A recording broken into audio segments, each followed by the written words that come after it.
ಬೆಳ್ಳಿ ಚುಕ್ಕಿ ಹಂಗೆ ಬಾಗ್ಪುರ್ ಎಂಬ ಹೆಸರಿನ ಊರಿತ್ತು. ಏನು ಅರ್ಥ ಆಗ್ತಾ ಇರಲಿಲ್ಲ.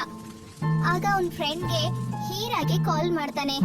ಹೀರ್, ಯಾರೋ ನದಿಗೆ ಬೆಂಕಿ ಹಾಕಿದ್ರು. ಆ ಬೆಂಕಿ ನಿಧಾನವಾಗಿ ಸ್ಕೂಲ್ ಹತ್ರ ಹೋಗ್ತಾ ಇದೆ. ಹೇಳು, ಬೇಗ ಹೇಳು, ಏನ್ ಮಾಡ್ಲಿ ನಾನು? ನನ್ನ ಕ್ಷಮಿಸ್ಬಿಡು ರಿಯಾನ್. ನಾನು ಇದ್ರಲ್ಲಿ ನಿನ್ಗೇನು ಹೆಲ್ಪ್ ಮಾಡಕ್ಕಾಗಲ್ಲ. ಈಗ ನೀನು ದೇವ್ರ ಹತ್ರ ಪ್ರಾರ್ಥನೆ ಮಾಡ್ಬೇಕು. ಆ ಬೆಂಕಿ ಸ್ಕೂಲಿಗೆ ಹತ್ಕೊಳ್ಳೋದನ್ನ ನಿಲ್ಸು ಅಂತ.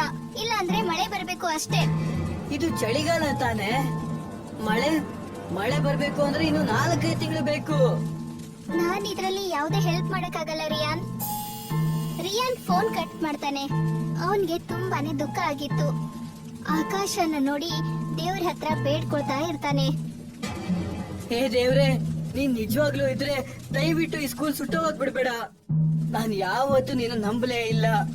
ಆದ್ರೆ ಇವತ್ ನಿನ್ನ ಕೇಳ್ತಾ ಇದ್ದೀನಿ, ಈ ಬೆಂಕಿ ಸ್ಕೂಲ್ ತಲುಪೋದಕ್ಕೆ ಬಿಡ್ಲೇಬೇಡಿ. ಹೇ ದೇವ್ರೆ, ನನ್ನ ಪ್ರಾರ್ಥನೆ ಕೇಳಿಸ್ಕೊಳ್ಳಿ. ಹೇ ದೇವ್ರೆ, ನನ್ನ ಪ್ರಾರ್ಥನೆ ಕೇಳಿಸ್ಕೊಳ್ಳಿ. ರಿಯಾನ್ ಪ್ರಾರ್ಥನೆ ಮಾಡ್ತಿದ್ದಂಗೆ ಜನವರಿ ತಿಂಗಳಲ್ಲಿ ಊರು ಕಪ್ಪು ಮೋಡಗಳಿಂದ ತುಂಬಿಕೊಳ್ಳುತ್ತೆ. ಆಗ ಜೋರಾಗಿ ಮಳೆ ಬರೋಕೆ ಶುರು ಆಗುತ್ತೆ. ಆ ಬೆಂಕಿ ಸ್ಕೂಲ್ಗೆ ಹತ್ಕೊಳ್ಳೋಕ್ಕಿಂತ ಮುಂಚೆನೆ ಆರು ಹೋಗುತ್ತೆ. ಮುಖ್ಯಸ್ಥರೇ, ಈ ಮಳೆ ಹೇಗೆ? ಗೊತ್ತಿಲ್ಲ ಕಣೋ.